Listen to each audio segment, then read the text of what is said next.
Hello, my friends. This is PeteDLT, the author of Connect with Ruthless Honesty, and I want to welcome you to the finale of our 7-part mini-series.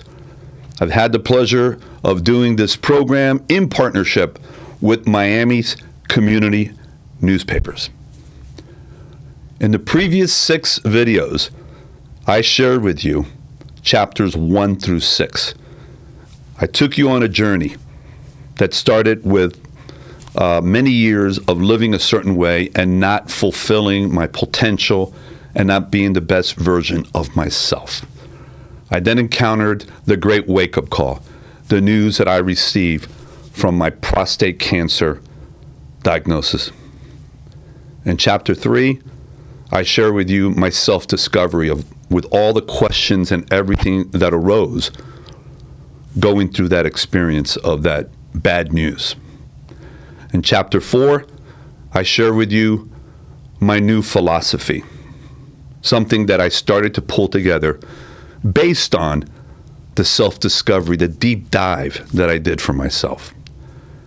In chapter 5, I started to share with you what I like to call walking the talk, the implementation of the things that I said I was going to do based on decisions I made. So at this level, I focus on my wellness. I share with you the wellness trifecta, that harmonized combination of mind, body, and spirit.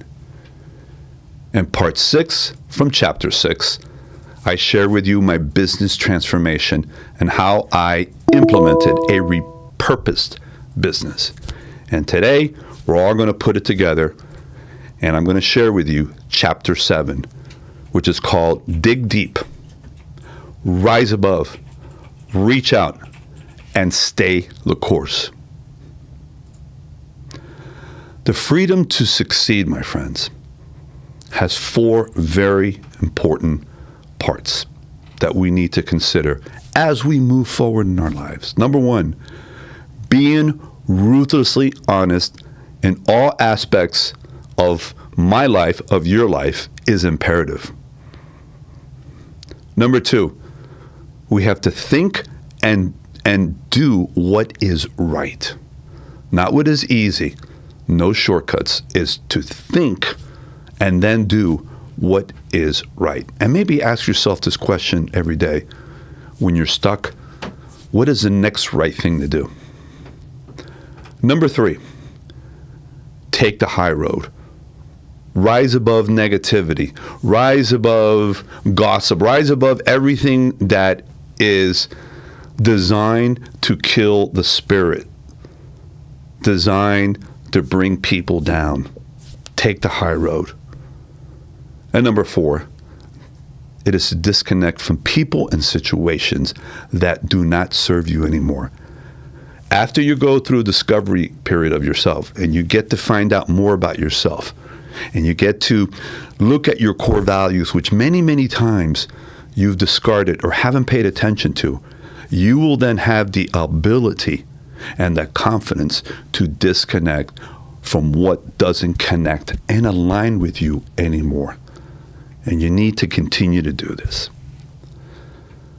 I now want to share 4 action items that I hope you carry out for the rest of your life, one day at a time. Number 1 is to dig deep. Your greatest opportunities lie within you. You now are the owner of your own acres of diamonds.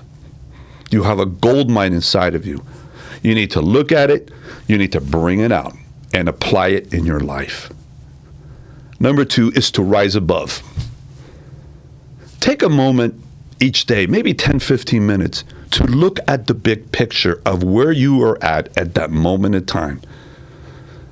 And if what you're doing that day is aligning with that purpose that you have, then you keep enhancing it and cultivating it. It is important to aspire to grow, to step to that next floor, because I firmly believe if you look at a building, there is no top floor in life. Once you take the steps up to the next floor, and you arrive, you celebrate, but then you get ready for that next floor, and you keep going up and up. Number 3 is to reach out. Spread the word with everything you've learned, with the victories you've had in life, and pass that on to others. Consider becoming an ambassador of goodness, of inspiration, and hope. Think about the St. Francis prayer that is so connected with all of this, is to be an instrument for God. Understand others, forgive others, so on and so on. And be that beacon of light. Be that person that brings hope and goodness. And number 4, stay the course. Life is a marathon. We all know that. We've heard that a million times. Our purpose should be to keep moving forward, not to stay stuck, not to stay in the right place, not to stay in a treadmill. Take action one day at a time, sometimes 1 hour at a time. But never, never, never quit. Here are the final 4 ruthlessly honest questions that I want to share with you, which is at the end of Chapter 7. Number 1, is there any idea or insight that I've shared in this series that you will apply today or have applied already? Number 2, do you believe you can make a positive difference in the world today, in your community, in your family, in your business? Do you believe that? Because we all have that inside of us. We can make a difference if we commit to it and want to do it. Number 3, are you willing to share your personal story? One of the first things that I talk about in this book, first of all, is sharing my story. And I think that every one of you, at some point in your life, needs to share your story. Because you never know if what you've gone through and all the experiences you've had or the life you're living can possibly help one person and bring hope to them so they can then move on inspired. And number 4, is being at your best, listen to this question, is being at your best, the best version of yourself, really that important to you? Or do you want to live a life of mediocrity, with just getting by? I think a lot of you want something more in your life. You're going to have to work at it. You're going to have to implement things.